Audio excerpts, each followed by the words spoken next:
Buenas tardes chicos, hoy vamos a ver la unidad número 2 que es jurisdicción internacional. Este, Aquí, como les había dicho en la primera clase, esta parte es muy importante porque es uno de los pilares para mí del derecho internacional privado, junto con la legislación aplicable y la ejecutabilidad de las sentencias. Si bien están todas relacionadas, ahora vamos a ver en específico la parte de jurisdicción internacional.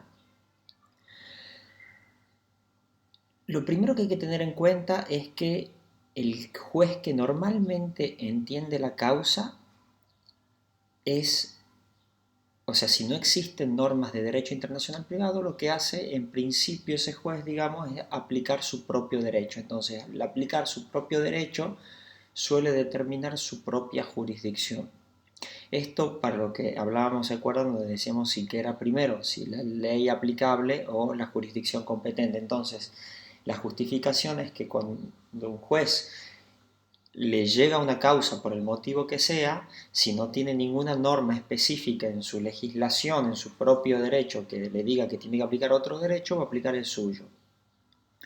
Entonces podemos decir que la jurisdicción internacional de los jueces argentinos, no mediando tratados internacionales y en ausencia de acuerdo de partes en materia disponible para la prórroga de jurisdicción, se va a atribuir según lo que diga el código y las leyes especiales.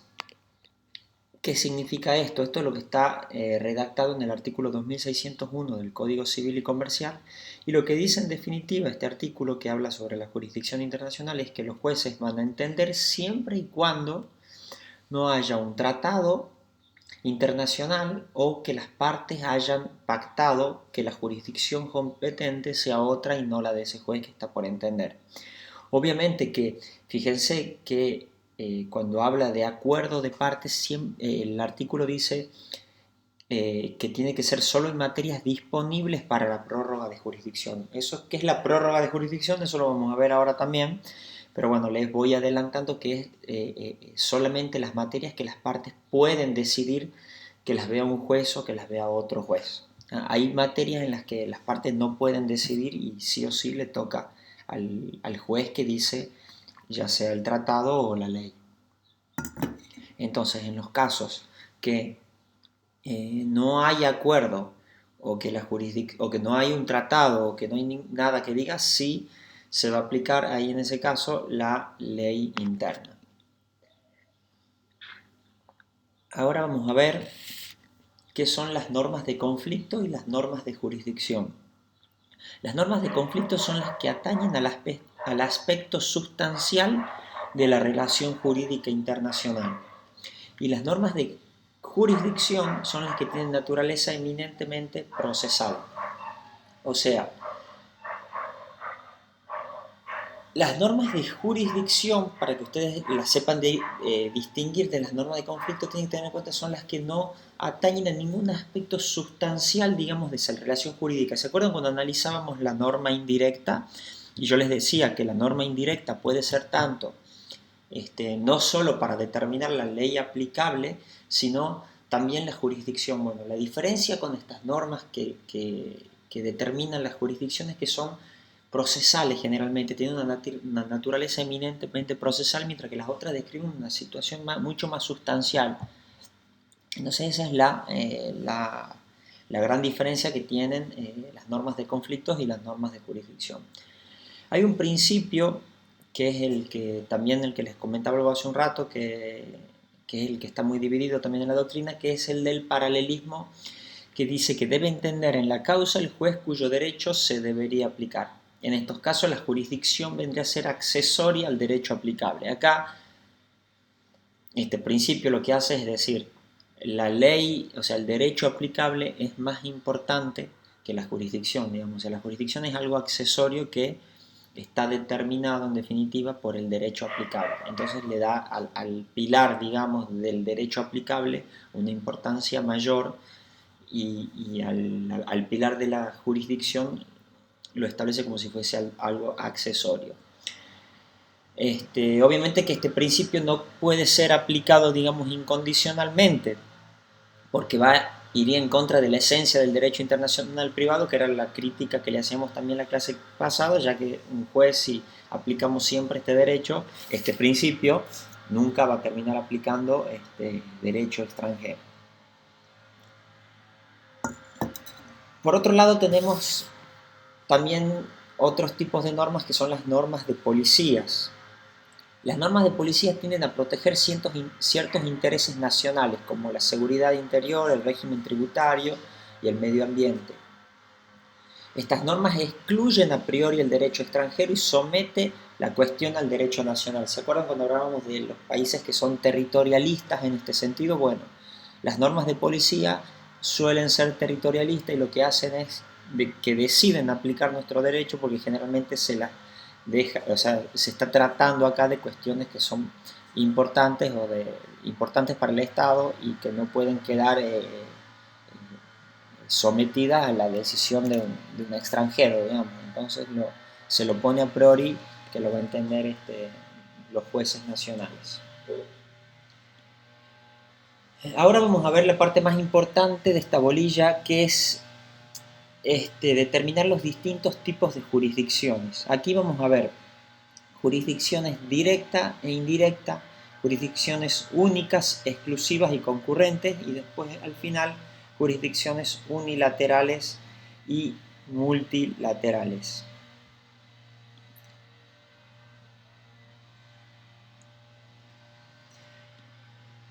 La jurisdicción directa e indirecta. La jurisdicción directa es la facultad que tiene el tribunal de un Estado de declararse competente.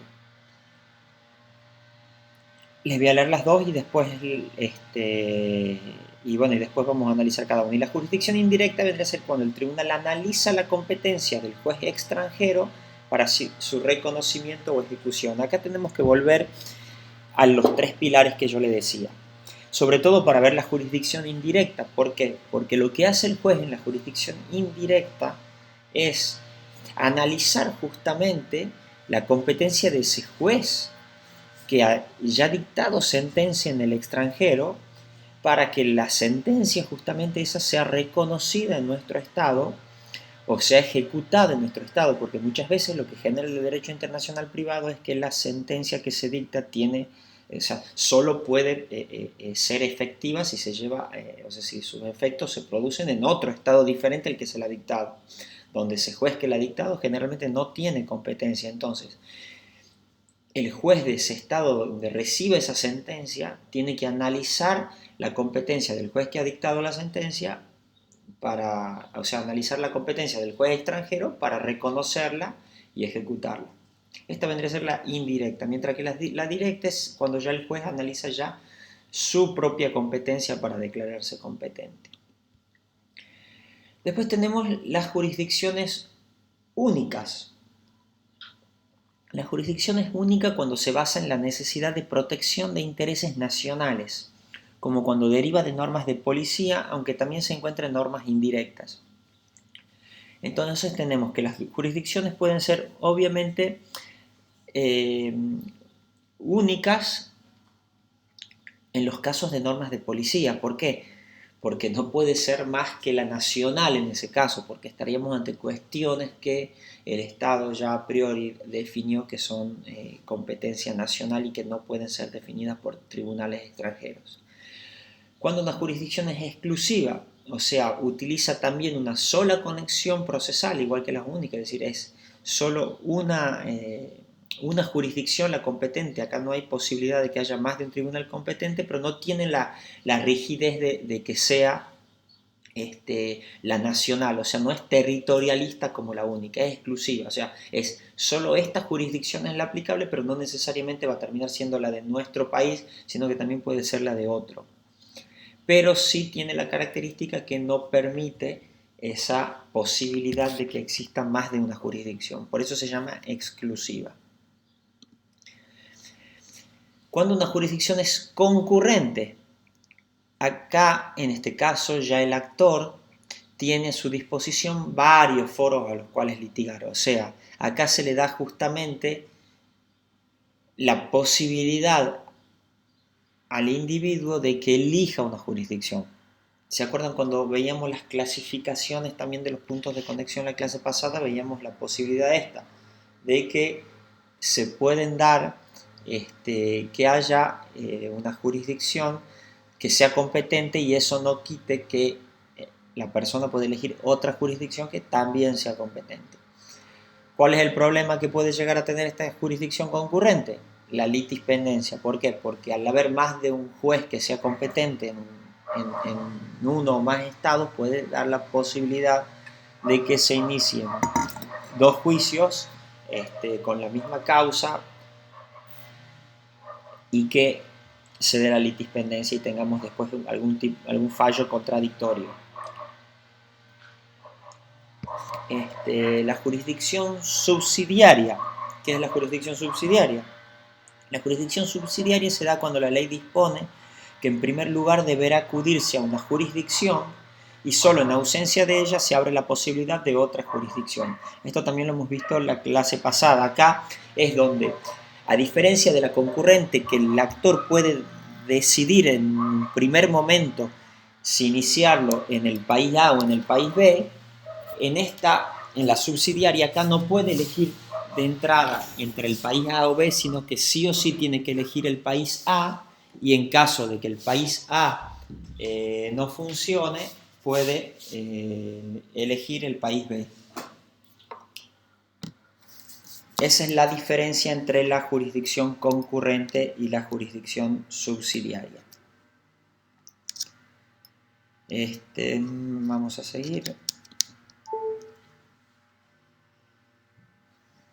Bueno, entonces, esto ya también lo vimos en la clase pasada, pero bueno, vamos a ver otro tipo de jurisdicción que es la jurisdicción de protección concurrente. Acá ofrece múltiples foros para proteger un determinado derecho o una de las partes del proceso en su debilidad. Acá es también concurrente, como hemos visto hace un rato, o sea que puede elegir el actor, pero la diferencia con las que son concurrentes por ningún motivo en especial, acá se da justamente para proteger alguna parte que es la más débil en el proceso. Como sería, por ejemplo, un caso de defensa del consumidor, donde sería abusivo exigirle al consumidor que vaya a iniciar la demanda contra una empresa multinacional en el país donde la empresa tiene su sede. Entonces, en esos casos, por ejemplo, se les da una jurisdicción de protección teniendo en cuenta que es la parte débil en este proceso. Y la otra es la jurisdicción de necesidad.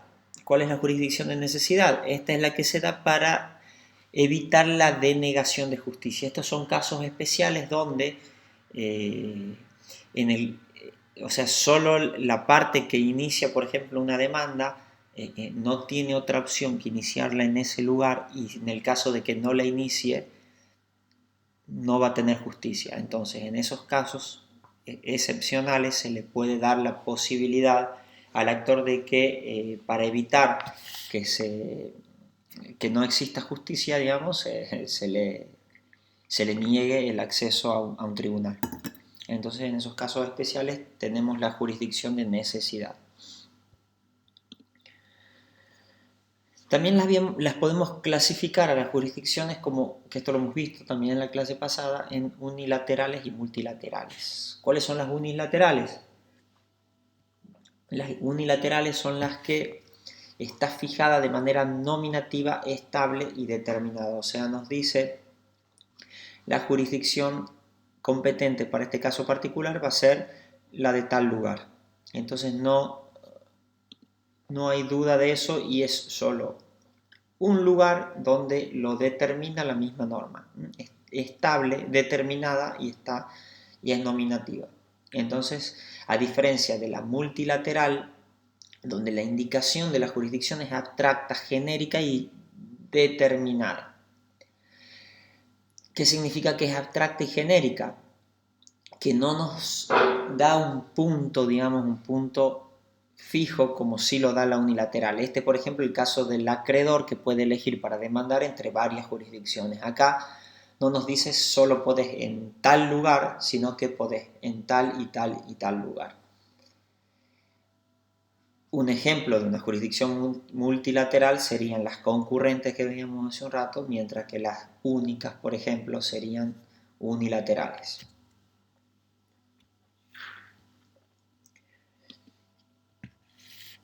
Vamos a dividir esta clase en dos partes: la jurisdicción judicial y la jurisdicción arbitral. Las dos son iguales de importantes, pero bueno, vamos a ver primero una y después otra para que entiendan mejor la arbitral. Primero es lo ideal que entiendan bien la jurisdicción judicial, ya que se aplican muchos principios, son los mismos, así que vamos a ver primero una y después otras.